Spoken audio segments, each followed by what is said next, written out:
Alright, so myth number one is when you tell yourself that I'll be happy when I'll get something. This, in terms of psychology, is called the arrival fallacy. Yes, you can be really happy when you achieve your arbitrary goal, but that doesn't mean that you have to suffer during the journey. Like, we all have this mindset of suffer now and enjoy later. I agree to it, but why can't we make the journey more enjoyable rather than sufferable? I love this amazing quote from the famous fiction writer Brandon Sanderson that says, "Life before death, strength before weakness, and journey before destination." So we should try to enjoy the process rather than sort of wager our happiness on the achievement of the goal. So next myth is quality over quantity, and I agree to it to some extent, but sometimes it can be approached with a different perspective of quality leads to quantity.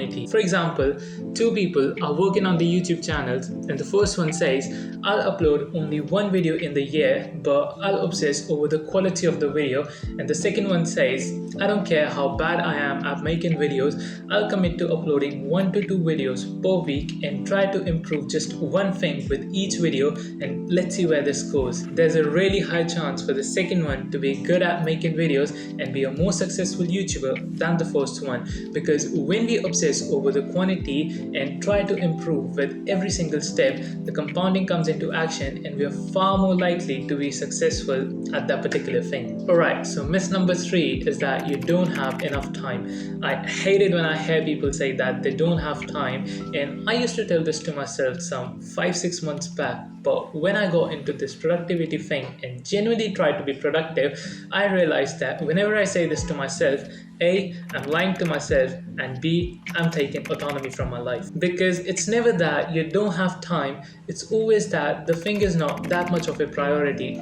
For example, I don't have time to learn Japanese right now, but in reality, I do have time to learn Japanese. Like, if I'll have to move to Japan for the rest of my life, I'll make time for myself to learn Japanese and be fluent in it. But right now, I have a high-packed study schedule whilst working on this YouTube channel that it's not that much of a priority to me to learn Japanese right now. Myth number 4 is that when we're being busy, we're being extra productive. So Carl Newport actually coined the term pseudo-productivity, which means the use of visual activity as the primary means of approximating actual productive effort.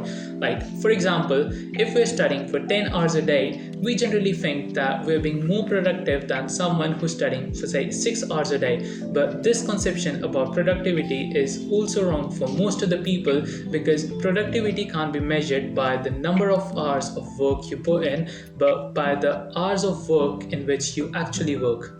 I hope that makes sense. Like, it doesn't matter how many hours you put in, but how many quality hours you put in. Now, don't contradict this myth with the first one, because these are totally different cases. Like, you won't score good in exams if you just doodle on your book for 6 hours and say, "Yeah, I studied for 6 hours." Magic. Myth number 5 is that motivation leads to action. Before getting into this productivity stuff, I used to think that in order to get something done, we need motivation to do it. But now I know that it's not that motivation leads to action, it's that actions leads to motivation. Like, you do the stuff first, which will make you feel good, and then you'll have a sense of motivation to do more.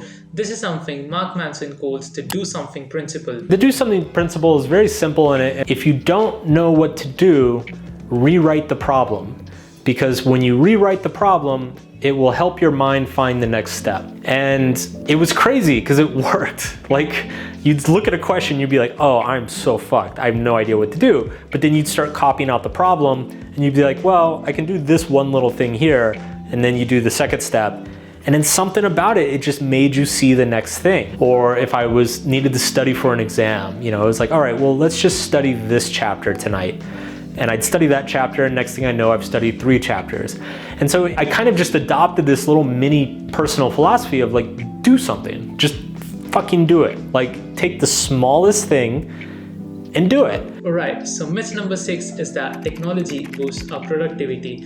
But as someone who has worked with almost all these sort of stuff, I can say that technology doesn't affect our productivity. Like, to some extent, it can increase your efficiency, but it doesn't affect your productivity whatsoever. Like, back when I was in 11th grade, I was so much into digital note taking that I asked my parents for a tablet, and I won't lie, it still feels better to write on it than on a paper, but that never made me study study more. And for the last 3 years, I've used a Windows laptop with an Intel Pentium processor, but now that I've switched to a MacBook, the biggest difference I feel is higher efficiency but not higher productivity. People usually believe that when we'll get a better laptop or an iPad, we'll study more or work more, but that never happens because in the end, they end up binge watching Netflix on it. Myth number 7 is that multitasking gives better results. Like, we all somehow think that juggling multiple tasks at once, we can check our entire to-do list at a lightning speed,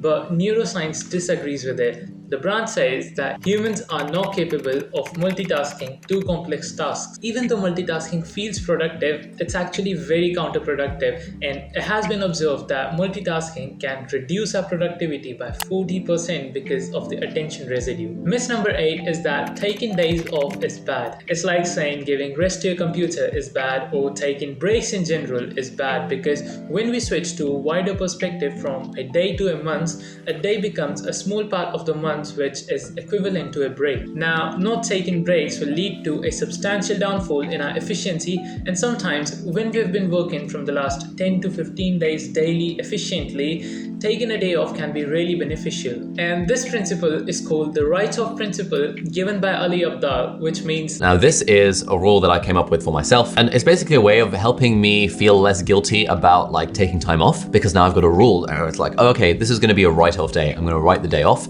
And then I can relax and like play Ratchet and Clank on the PlayStation, or just vegetate, or order some like crappy takeaway. I can do all of that stuff guilt-free. And on the few occasions that I do this like maybe 2 or 3 days a month. I always feel that like, yes, I've got that reset now. And I also often feel that, okay, this day was fun, but I actually wouldn't want to do this every day. I wouldn't want every day to be a video games and eating crappy food day, because I get a lot of value and joy and fulfillment out of like the work and doing YouTube videos and running the business and all this sort of stuff. Alrighty, myth number 9 is that hustle culture is bad. Yeah, I agree that a culture that encourages people to overwork themselves to a point of burnout is bad, but how can you think that you can make a side project or a business which can provide you 6-figure income by not working hard? If you'll ask any successful entrepreneur about how they got where they are, one answer you'll find really common is putting in more efforts and working hard than anyone around. And finally, myth number 10 is when you tell yourself that you should have been more productive and you use that as a reason to beat yourself up at the end of the day. Yes, you could have been more productive, but reminding yourself that you should have been doesn't change the fact about how much work you accomplished during that day.